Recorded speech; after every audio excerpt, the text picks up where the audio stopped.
G'day guys, welcome to my shed.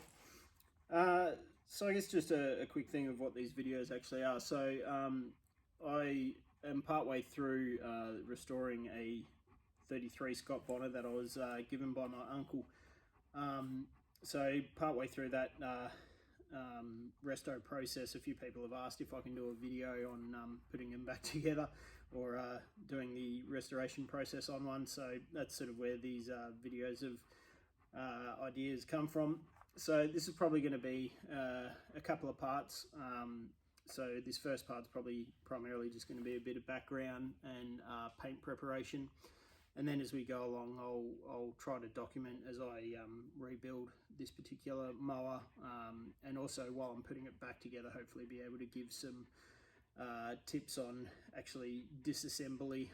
Obviously I can't show that, currently the mower's already disassembled. So with that, I guess just a couple of disclaimers and backgrounds. I'm by no means a professional at this. I have been tinkering with motors since I was a boy, but you know, this is the first Scott Bonnar that I've pulled apart, so really it's the blind leading the blind, but if you can get something out of it then great. So my particular mower, as I mentioned, was my uncle's. He's had it, I don't know if he had it from new or not, but definitely as long as I can remember. He wasn't using it, so when I started getting into my lawn, I reached out to him and asked him if he was using it. Said, "No, I can have it." So beautiful. It was more or less in running condition. He's well known for maintaining his stuff extraordinarily well. So I think most of the parts on it are close to original, if not completely. Yeah, when I got it, yeah, the blades obviously need a sharpen and that sort of thing. The motor had taken a knock to the carb, so it was leaking. Apart from that, I pulled the carb apart, cleaned it out, sprayed some fuel in it, and yeah, it was up and running. It is an old Kirby motor. It seems to have really good compression still, seems to run fine, so I'm not going to bother rebuilding the motor. I did pull the carb apart and have given that a good clean out, so everything was stripped, ran in an ultrasonic bath, reassembled. I've got a new float drain to put on it. Apart from that, there's not much I'm going to do on that motor. I'm just going to send it until either it needs some work or needs replacing. So with that being said, so where I'm up to, so essentially the mower is completely disassembled at the moment. So the next steps for me are basically to paint strip all the individual parts.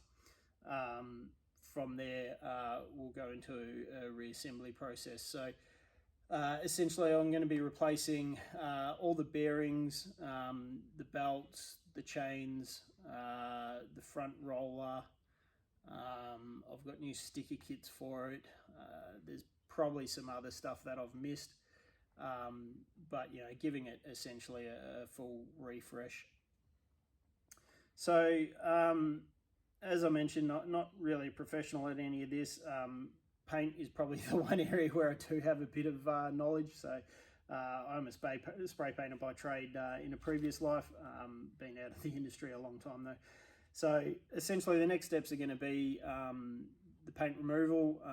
So we're going to strip back all the original paint, pull it all back to bare metal, rust treat that bare metal with a sulfuric acid, then basically go into a 2K prime, rub that back, and then 2K top coat. So yeah, I'll run through some things as I go along, but please, if you are using 2K, and I'll go over this in more detail, but just make sure you're wearing proper safety gear. It's real nasty crap to be breathing in. So at an absolute minimum, you should be wearing a carbon filtered mask. Also keep in mind those carbon filters are only good for about 6 months and they need to be replaced. So we'll get into it in a minute. In terms of paint removal, there's probably 3 primary techniques that I'm going to be using. So I do have a sandblasting cabinet that you can see over there. That's good for the smaller stuff. the compressor my compressor doesn't hold up well enough to use it for bigger stuff. For the bigger stuff, I'll primarily be using 80 grit on a orbital. There also is paint removal discs that you can get. So they're this sort of material. You can get them for drills or grinders. They do a really good job of removing any existing paint without damaging the metal too much. So they're another good trick to use as well. But I'm going to get into it. I'll try to film some stuff as I go along to give people an idea of you know, how I go about this process and how I pull it apart. So I'll give you a quick look. You'll have to excuse the horrible mess, but well, this is essentially where my mower is at the moment. So it's in complete bits. As I was pulling it apart, I have tried to keep all bolts and similar pieces together in Ziploc bags, and coming through to the old Kirby there. So that's about it for now. We'll get started and go from there. Right, so one thing I didn't address before is the couple of bits that need a bit of work done. So we've got our chain cover here, and I've also got the catcher. Now the catcher I'm going to leave for a later date. There's a reasonable bit of work that needs to be done to it.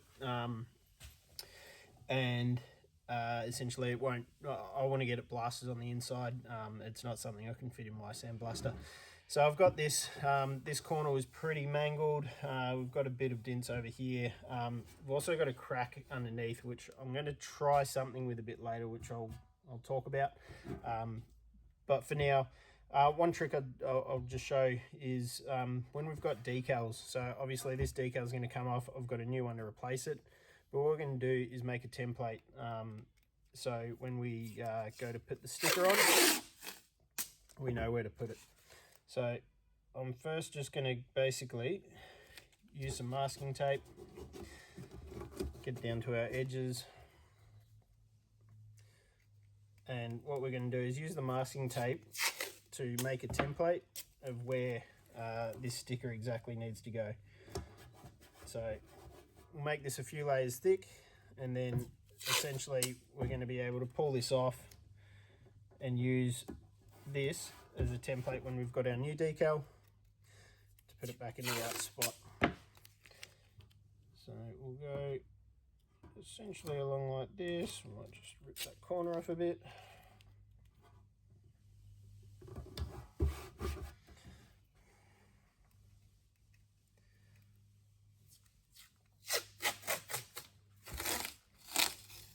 So we'll build it up a couple of layers just so it's nice and strong, and then do some down the bottom, and this will just help us when we come to put the new one on.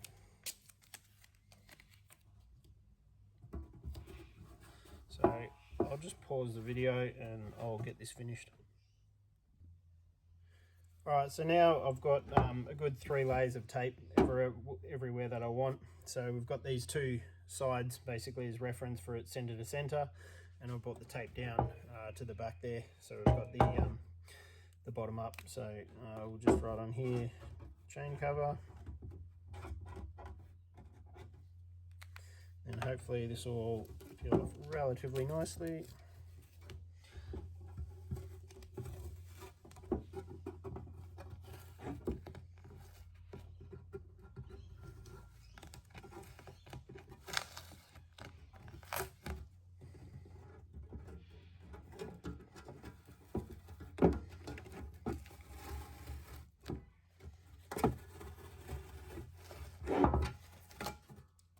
And there we have our template.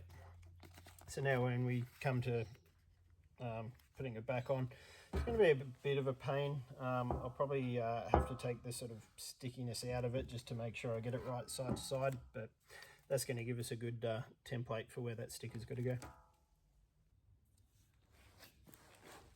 Alright, so the first way we're going to go about this with these nice bigger flat panels, we're just going to use 80 grit on a rotary sander. So this should pull most of the paint off pretty easily.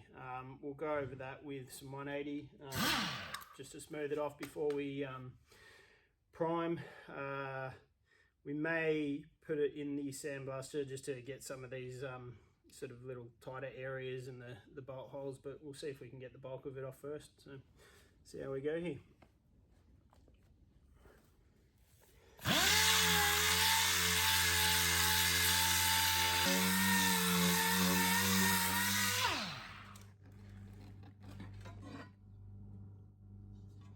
So this is coming along not too bad. It's going to take a little while, but it's going to be a lot faster than using my sandblaster. So we'll keep working our way through that. You can see there's not too much rust on these. This one has a bit more of a section, so we'll just make sure we give that a good sand, and then as I say, we'll treat it with a phosphoric acid rust converter before we go into prime. So I'll keep working through this and we'll see you in a little bit. Right, so it's probably been about 10 or 15 minutes just sanding these through. So you can see there's still some stuff on there. The discoloration, not 100% sure. That could be just a bit of surface etching from whatever the process they used to paint them originally was. You could keep going with 80 grit, but you're going to just keep burning through your discs and it's going to take a long time. I'm not too worried about it. I might give a couple of areas a little bit more of a go, but I'm pretty comfortable with that. So the next stage is going to be just getting it in the sandblaster just to take care of those couple of little bits. We don't really want to put the phosphoric acid on any paint because then we just don't know what it's going to do to the adhesion underneath. So that's about it for them. I'll give you a quick look just as we're going through, whether you're painting, sanding, sandblasting. Obviously getting water in your compressor is a major issue for home people. So I'll just show you briefly. This is a water trap that I'm running in my shed, but this alone will not do enough, especially when you're painting. A little bit of water in there, but not much. I'll show you the compressor side in just a. So on my compressor side of things, essentially I've created my own air dryer.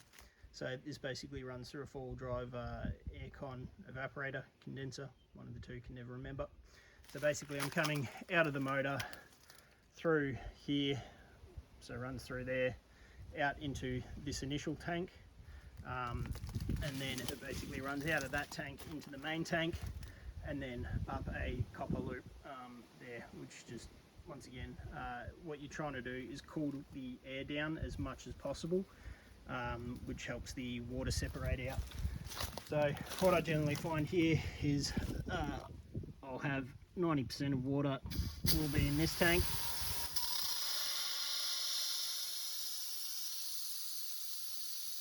and then usually only a little bit in here. Although there you go, no water in there at all. So it's doing its job well. It's keeping most of the water in that initial tank before it even goes into the main tank, and then before it goes into the shed up there. So I don't know if you're going to be able to see much here, but I'll give this a quick shot. Probably won't be able to see much for long because I haven't got the vacuum running at the moment, just so you can hear something. But essentially for all this smaller stuff like this, I'm just going to be using the sandblaster. So this sort of makes, you know, quick work of these, which is great. Phone's sliding down.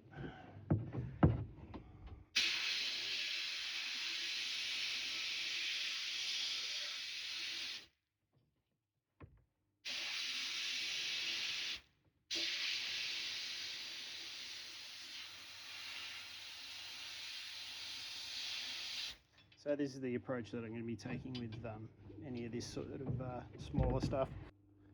So we'll keep going with that. Cheers. Alright, so we're as far as we're going to get tonight as far as the actual stripping of the paint. So what we're going to do now is use a phosphoric acid rust converter. So these are products like Deoxit, Deoxidine, there's probably some more, But essentially it's a phosphoric acid that we're going to wipe on, leave for about 20 minutes, and then we're going to wash it off with water, which seems counterintuitive. But once we dry that, any rust that's still here, so there's a little bit of discoloration through here, but anything that's in there will get converted or cleaned out. And then it's also going to leave like a fine coating on the surface. It's just going to essentially mean I can do this over a couple of days until I'm ready to prime. So all we're going to do, use a bit of red Scotch-Brite, essentially just spread this all out over it. If you're using this a product like this, make sure you've got gloves and glasses on.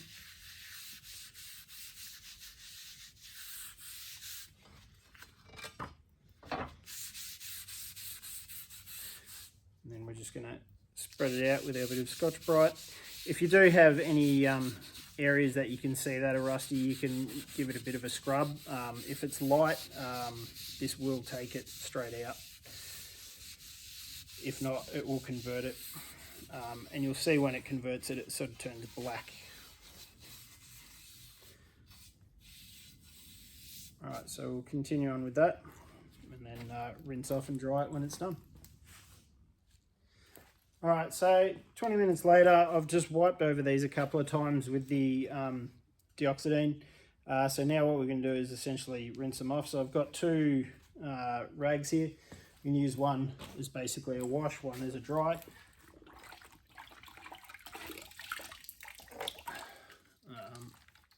So essentially just going to give this a really good wipe off, lots of water. You want to neutralize that acid. Once that's done, we'll give it a dry. And then, once we've given it a wipe, give it a blow with some air.